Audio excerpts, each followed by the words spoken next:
창세기 28장. 이삭은 야곱을 불러 축복한 다음 이렇게 당부했다. 가나안 여인을 아내로 맞이해서는 안 된다. 당장 이곳을 떠나 밧다나람으로 가서 네 외할아버지 브두엘의 집을 찾아가거라. 네 외삼촌 라반의 딸들 가운데서 아내를 얻도록 하여라. 그러면 강하신 하나님께서 내게 복을 주시고 수많은 자손을 주셔서 여러 민족을 이루게 하실 것이다. 아브라함의 복을 너와 네 자손에게도 주셔서 네가 살고 있는 이 땅, 하나님께서 아브라함에게 주신 이 땅을 네가 차지하게 하실 것이다. 이삭은 야곱을 떠나보냈다. 야곱은 밧단 아람으로 가서 아람 사람 브두엘의 아들인 라반을 찾아갔다. 라반은 야곱과 에서의 어머니인 리브가의 오라버니였다. 에서는 이삭이 야곱을 축복하고 밧단 아람으로 보내서 거기서 아내를 얻으라고 한 것과 그를 축복하면서 가나안 여인과 결혼하지 말라고 당부한 것, 그리고 야곱이 부모의 말에 순종하여 밧단 아람으로 떠난 것을 알게 되었다. 아버지 이삭이 가나안 여인을 얼마나 싫어하는지 알게 된 에서는 이스마엘에게 가서 아브라함의 아들 이스마엘의 딸이요 느바요의 누이인 마할랏과 결혼했다. 마할랏 외에도 그는 이미 여러 아내를 두고 있었다. 야곱은 브엘세바를 떠나 하란을 향해 갔다.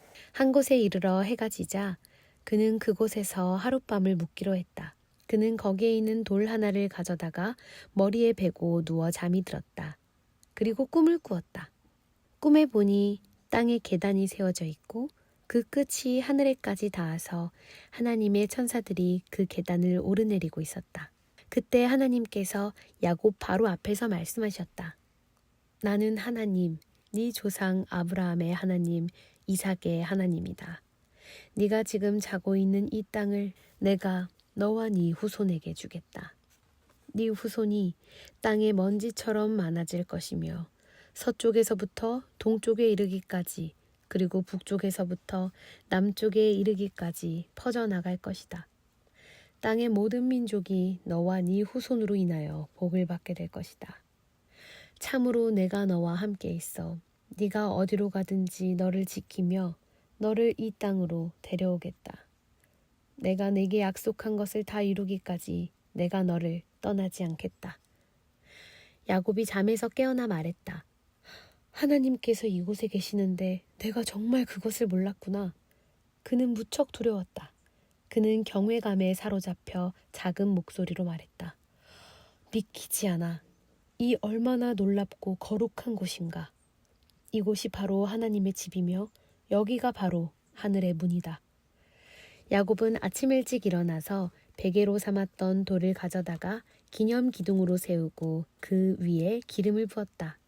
그리고 나서 그곳의 이름을 베델이라고 했다. 그 전까지 그 성읍의 이름은 루스였다. 야곱은 이렇게 서원했다. 이제 시작하는 이 여정에서 만일 하나님이 저와 함께 계셔서 저를 지키고 보호하시며 먹을 것과 입을 것을 마련해 주시고 저로 무사히 제 아버지 집에 돌아가게 해주시면 하나님께서는 제 하나님이 되실 것입니다. 제가 기념으로 세운 이 돌기둥은 이곳을 하나님이 사시는 곳이라 말해주는 표석이 될 것입니다. 그리고 하나님께서 제게 무엇을 주시든지 그 10분의 1을 하나님께 되돌려 드리겠습니다. 창세기 29장. 야곱이 다시 길을 떠나 동방 사람들의 땅에 이르렀다. 그가 보니 넓은 들에 우물이 있고 세 무리의 양떼가 우물 주위에서 자고 있었다. 이 우물은 양떼에게 물을 먹이는 공동 우물이었다. 우물 입구는 큰 돌로 덮여 있었다. 양떼가 다 모이면 목자들이 우물에서 돌을 굴려 양떼에게 물을 먹였고 물을 먹인 뒤에는 다시 돌을 제자리로 굴려서 우물을 덮어두곤 했다. 야곱이 말했다. 여보시오, 당신들은 어디서 왔습니까? 그들이 말했다. 하란에서 왔습니다. 야곱이 물었다. 나홀의 손자 라반이라는 분을 아십니까? 예, 압니다. 야곱이 계속해서 물었다. 그분은 잘 지내고 계시는지요? 그들이 대답했다. 아주 잘 지내고 있습니다. 저기 그의 딸 라헬이 양떼를 몰고 오는군요. 야곱이 말했다. 아직 해가 한창인데 지금은 양을 모을 때가 아니지 않습니까? 양떼에게 물을 먹이고 나서 돌아가 풀을 더 먹이는 것이 어떨까요? 그들이 대답했다. 우리는 그렇게 할 수가 없답니다. 목자들이 이곳에 다 도착한 뒤에야 물을 먹일 수 있습니다. 우물에서 돌을 굴려내려면 모두가 힘을 합쳐야 하거든요. 그러고 나서야 양떼에게 물을 먹일 수 있습니다. 야곱이 그들과 대화하고 있을 때 라헬이 아버지의 양떼를 몰고 왔다. 그녀는 양을 치고 있었다. 야곱은 자기 외삼촌 라반의 딸 라헬을 알아보았다. 야곱은 그녀가 외삼촌 라반의 양떼를 이끌고 도착한 것을 보자마자 다가가서 혼자 힘으로 우물 입구에서 돌을 굴려내고 외삼촌 라반의 양떼에게 물을 먹였다. 그러고 나서 야곱은 라헬에게 입맞추고 울음을 터뜨렸다. 그는 자신이 그녀 아버지의 친척이며 리브가의 아들임을 라헬에게 밝혔다. 그녀는 집으로 달려가서 자신이 들은 것을 아버지에게 알렸다. 라반은 자기 누이의 아들 야곱이 왔다는 소식을 듣고 달려나가서 그를 껴안고 입맞추고는 집으로 데려왔다. 야곱은 라반에게 그동안 있었던 일을 모두 이야기했다. 라반이 말했다. 너는 내 가족이자 내 혈육이다. 야곱이 라반의 집에 머문 지 한 달이 되었을 때 라반이 말했다. 네가 내 조카이기는 하다만 거저 이래서야 되겠느냐. 어느 정도의 보수를 받고 싶은지 말해보아라. 얼마면 적당하겠느냐. 라반에게는 두 딸이 있었다. 큰 딸은 레아였고 작은 딸은 라헬이었다. 레아는 눈매가 예뻤지만 라헬은 눈부시게 아름다웠다. 야곱이 사랑한 사람은 라헬이었다. 그래서 야곱은 이렇게 대답했다. 외삼촌의 작은 딸 라헬을 위해 제가 7년 동안 외삼촌의 일을 돕겠습니다. 라반이 말했다. 그 아이를 낯선 사람과 결혼시키느니 내게 주는 것이 훨씬 낫겠다. 좋다. 여기 내 집에 머물러라. 그리하여 야곱은 라헬을 위해 7년 동안 일했다.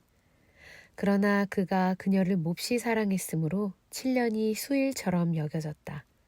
마침내 야곱이 라반에게 말했다. 제가 일하기로 약속한 기한을 다 채웠으니 이제 제 아내를 주십시오. 저는 당장이라도 결혼할 준비가 되어 있습니다. 라반은 주위 사람들을 모두 초청하여 성대한 잔치를 베풀었다. 하지만 저녁이 되자 그는 자기 딸 레아를 데려다가 신방에 들여보냈고 야곱은 그녀와 잠자리를 같이 했다. 아침이 되어 보니 신방에 레아가 있었다. 야곱이 라반에게 따져 물었다. 제게 무슨 일을 하신 겁니까? 제가 라헬을 얻겠다고 이 모든 기간을 일한 것이 아닙니까? 외삼촌은 어째서 저를 속이셨습니까? 라반이 말했다. 우리 지역에서는 그런 식으로 하지 않는다네. 작은 딸을 큰 딸보다 먼저 결혼시키는 법이 없지.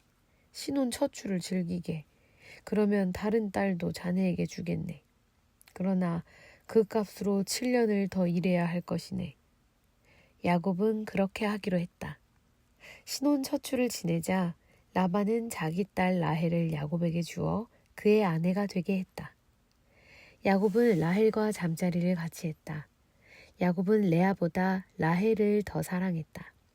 그가 다시 7년 동안 라반을 위해 일했다.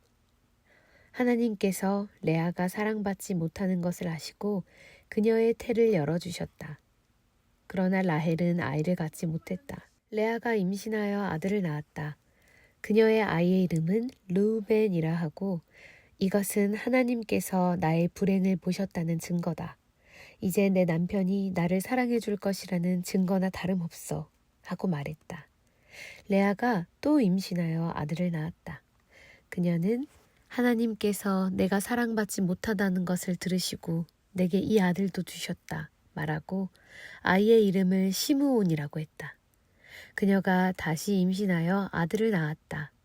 그녀는 내가 아들 셋을 낳았으니 이제는 남편의 마음이 나와 통할 거야 하면서 아이의 이름을 레위라고 했다.